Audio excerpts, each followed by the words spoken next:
ஸ்ரீ கர்க சம்ஹிதை 3ஆம் அத்தியாயம்.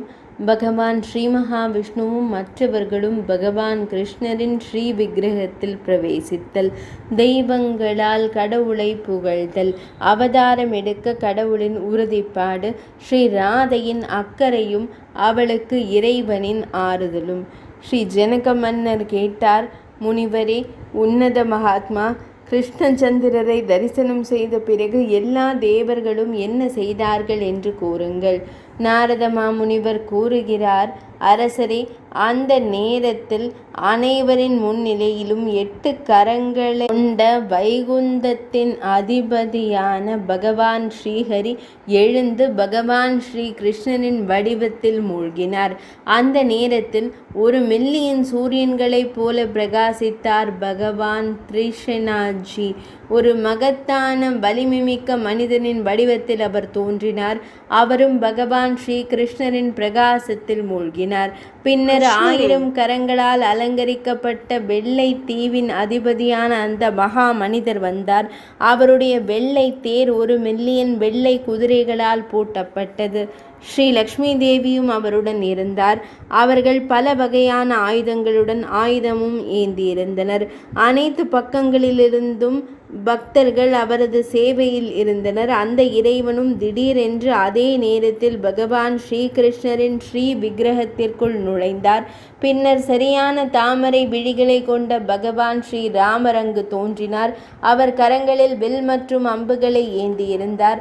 மேலும் அவரது 3 சகோதரர்களான மூவரும், தேவி சீத்தை மற்றும் பரதாழ்வாரும் உடனிருந்தனர். அவரது தெய்வீக தேர் 10 கோடி சூரியன்களைப் போல பிரகாசமாக இருந்தது.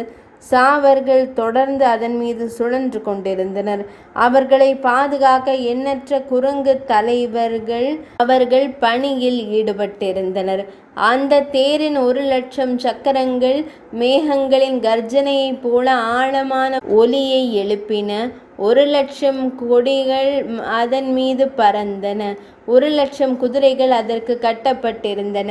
அந்த தேர் தங்க நிறத்தில் இருந்தது. பகவான் ஸ்ரீராமர் அங்கு வந்து அமர்ந்தார். அவரும் ஸ்ரீ கிருஷ்ணச்சந்திரனின் தெய்வீக வடிவத்தில் இணைந்தார். பின்னர் அந்த நேரத்தில் யக்ஞ நாராயணரான பகவான் ஸ்ரீஹரி அழிவின் சுடர் போல பிரகாசித்து அங்கு வந்தார். தேவேஸ்வர யக்ஞம் அவரது மனைவி தட்சிணையுடன் ஒளிரும் தேரில் அமர்ந்திருப்பதை காண இயன்றது. அவரும் அந்த நேரத்தில் பகவான் ஸ்ரீ கிருஷ்ணச்சந்திரனின் இருண்ட வடிவத்தில் இணைந்தார். பின்னர் பகவான் நர நாராயணர் அங்கு வந்தனர். அவரது உடல் மேகம் போல இருண்டது. அவர் 4 கரங்கள், பெரிய விழிகள், ஒரு முனிவரைப் போல உடையணிந்திருந்தார். அவரது பசை போன்ற கூந்தல் மில்லியன் கணக்கான மின்னல்களைப் போல பிரகாசித்தது. அவரது ஒளி எங்கும் பிரகாசித்தது. தெய்வீக முனீந்திர மண்டலங்களால் அலங்கரிக்கப்பட்ட பகவான் ஸ்ரீமன் நாராயணர் தனது உடைக்கப்படாத பிரம்மச்சரியத்தால் அலங்கரிக்கப்பட்டார். அரசரே, எல்லா தேவர்களும் அவரை ஆச்சரியப்பட்ட மனதோடு கண்டு கொண்டிருந்தனர். ஆனால் அவரும் ஷியாம் சுந்தர் உடனடியாக பகவான் ஸ்ரீ கிருஷ்ணரில் மூழ்கிவிட்டார். இவ்வளவு தனித்துவமான தெய்வீக தரிசனத்தை பெற்ற பிறகு அனைத்து தேவர்களும் மிகவும் ஆச்சரியம் கொண்டனர். கம்பளி, ஸ்ரீ கிருஷ்ணச்சந்திரரே மிகவும் பரிபூரணமான இறைவன் என்பதை அனைவரும் நன்கு உணர்ந்தனர். பின்னர் அவர்கள் பரமபுருஷ பகவானை புகழ்ந்து பாடத் தொடங்கினர். தேவர்கள் கூறினார்கள், பகவான் ஸ்ரீ கிருஷ்ணச்சந்திரர் யார்?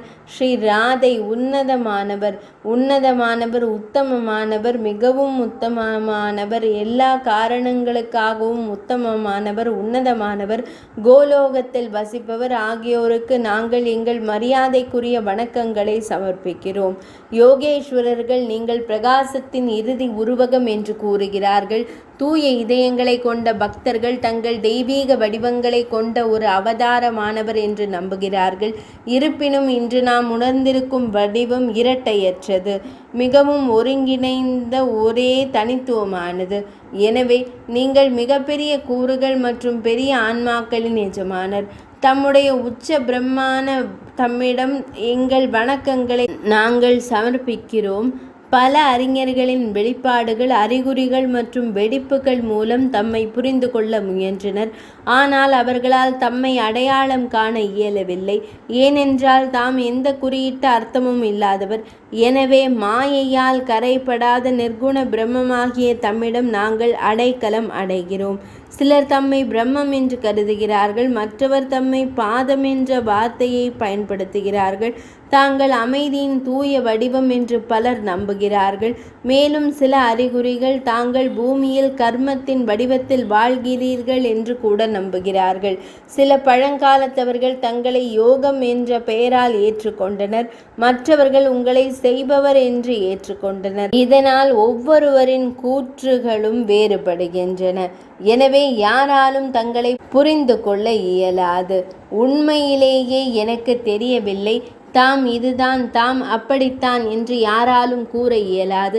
எனவே நாங்கள் தம்மிடம் விவரிக்க முடியாத, நினைத்து பார்க்க இயலாத, விவரிக்க சற்றும் இயலாதவற்றால் அடைக்கலம் புகுந்துள்ளோம்.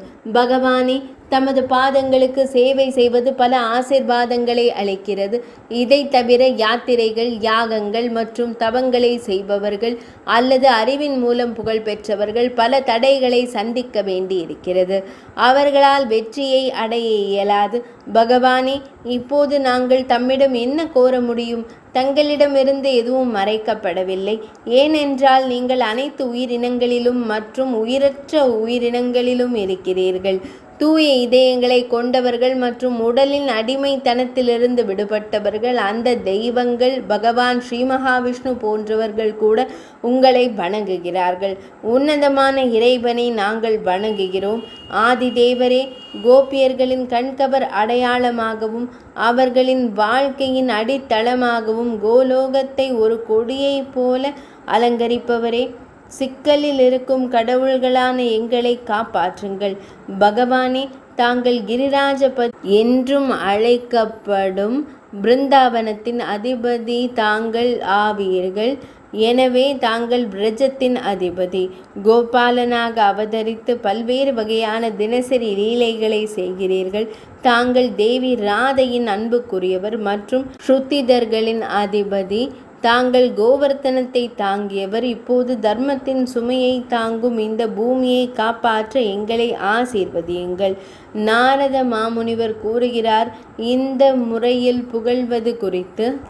கோகுலேஸ்வர பகவான் ஸ்ரீ கிருஷ்ணச்சந்திரர் தேவர்களுக்கு வணக்கம் செலுத்தி மேகம் போன்ற அழகான குரலில் அவர்களிடம் உரையாற்றினார். பிரம்மதேவர், சங்கரர் மற்றும் பிற தேவர்களிடம், நான் கூறுவதை கேளுங்கள். என் கட்டளைப்படி நீங்கள் உங்கள் பாகங்களிலிருந்து வரும் தேவதைகளுடன் எதுகுலத்தில் பிறக்க வேண்டும். நானும் அவதாரம் எடுப்பேன். என் மூலமாக பூமியின் சுமை நீங்கும். என்னுடைய அந்த அவதாரம் எதுகுலத்தில் நிகழும். தங்கள் எல்லா பணிகளையும் நான் நிறைவேற்றுவேன். வேதங்கள் என் வார்த்தைகள், பிராமணர்கள் என் வாக்கு, பசுக்கள் என் உடல், அனைத்து தெய்வங்களும் என் அவயவங்கள். நல்லொழுக்கம் உள்ளவர்கள் என் ஆன்மா இதயத்தில் வசிக்கிறார்கள். எனவே ஒவ்வொரு யுகத்திலும் இவர்கள் ஆணவமுள்ள துஷ்டர்களின் துன்புறுத்தப்படும் போது, மதம், தியாகம் மற்றும் கருணை ஆகியவையும் தாக்கப்படும் போது நான் பூமியில் என்னை வெளிப்படுத்துகிறேன்.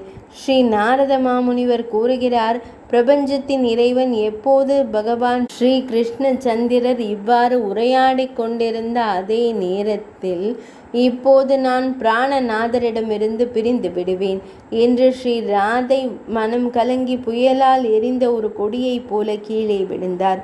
விழிநீர், நடுக்கம், உற்சாகம் மற்றும் பிற சாத்வீக உணர்ச்சிகள் அவர்களில் உடல்களில் எழுந்தன. தாம் பூமிக்கு வந்து அதன் பாரத்தை குறைக்க வேண்டும். ஆனால் எனக்கு ஒரு வாக்குறுதி உண்டு. தயவு செய்து அதை கேளுங்கள். என் அன்பானவரே, தாம் சென்றுவிட்டால் நான் இங்கே ஒரு கணம் கூட வாழ இயலாது. தாம் இந்த வாக்குறுதியை கவனிக்கவில்லை என்றால் நான் அதை மீண்டும் கூறுகிறேன். இப்போது என் ஆன்மா வானத்தை அடைய துடிக்கிறது. கற்பூரத்தில் தூசி துகள்கள் போல இந்த உடலை விட்டு அது பறந்து போகும் என்று தேவி ராதை கூறினார். பகவான் கூறினார், ராதையே, மனச்சோர்வடையாதே, அதனை செய்வாய். நானும் உன்னுடன் இணைந்து பூமியின் சுமையை நீக்குவேன். உன் விருப்பத்தை நான் நிச்சயமாக நிறைவேற்றுவேன். தேவி ராதை கூறினாள், ஆனால் பகவானே, எங்கே பிருந்தாவனமும் இல்லை, யமுனை நதியும் இல்லை, கோவர்த்தன மலையும் இல்லை, என் மனம் அங்கு மகிழ்ச்சியை காணவில்லை.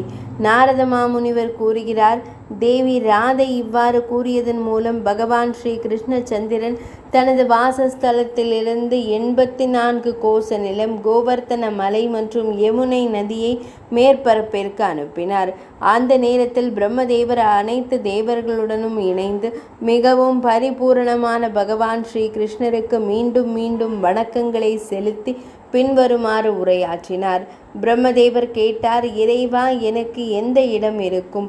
தாங்கள் எங்கே வருவீர்கள்? இந்த தெய்வங்கள் எல்லாம் எந்த இல்லங்களில் வசிப்பார்கள்? எந்த பெயர்களால் அவர்கள் பிரபலமடைவார்கள்? பகவான் கூறினார், நானே வாசுதேவர் மற்றும் நான் தேவகிக்கு தோன்றுவேன். என் கலையின் இந்த எச்சங்கள் அன்னை ரோஹிணியின் திருவயிற்றிலிருந்து பிறக்கும், அதில் எந்த ஐயமும் இல்லை. லக்ஷ்மி தேவி தானே பீஷ்மக மன்னரின் இல்லத்தில் ஒரு மகளின் வடிவத்தில் எழுவாள். அவர்களின் பெயர் ருக்மிணி என்று அறியப்படும். பார்வதி ஜாம்பவதி என்றும் தோன்றுவார்கள். தியாகம் செய்யும் மனிதனின் மனைவி தக்ஷிணா தேவி அங்கு லக்ஷ்மணன் என்ற பெயரை தாங்குவாள். இங்கு பிரஜா என்று அழைக்கப்படும் நதி, காளிந்தி என்று அழைக்கப்படும் பிரஜா தேவியின் பெயர் பத்ரா என்றும் அழைக்கப்படும். அனைத்து பர்போகங்களையும் விடுவிக்கும் கங்கை மித்ரவிந்த என்ற பெயரை தாங்குவாள். இந்த நேரத்தில் காமதேவனாக இருப்பவர்கள் பிரத்யும்னன் வடிவத்தில் தேவி ருக்மிணியின் வயிற்றில் இருந்து பிறப்பார்கள். உங்கள் அவதாரம் பிரத்யும்னனின் இல்லத்தில் இருக்கும். அந்த நேரத்தில் தாங்கள் அனிருத்தன் என்று அழைக்கப்படுவீர்கள் என்பதில் எந்த ஐயமும் இல்லை. துரோணர் என்று அழைக்கப்படும் இந்த வசுக்கள் பிரஜத்தில் நந்தாவாக இருப்பார்கள். மேலும் அவர்களின் சொந்த அன்பான தாரா தேவி அன்னை யசோதை என்ற பெயரை தாங்குவாள். சுச்சந்திரா ரிஷபானுவாக மாறுவார். அவரது துணைவியார் கலாவதி பூமியில் கீர்த்திதா என்று அறியப்படுவாள். அவர்கள் பிரபலமடைவார்கள். பின்னர் தேவி ராதை அவர்களின் முன்னிலையில் தோன்றுவார். நான் எப்போதும் பிரஜ மண்டலத்தில் கோபியர்களுடன் ராச விகாரத்தை செய்வேன். இது கோலோக காண்டத்தில் ஸ்ரீ நாரத பகுலாஸ்வ சம்பாதத்தில் பூமிக்கு இறங்கும் தொழில் விளக்கம் என்ற தலைப்பிலான 3ஆம் அத்தியாயம் இனிதே நிறைவடைந்தது.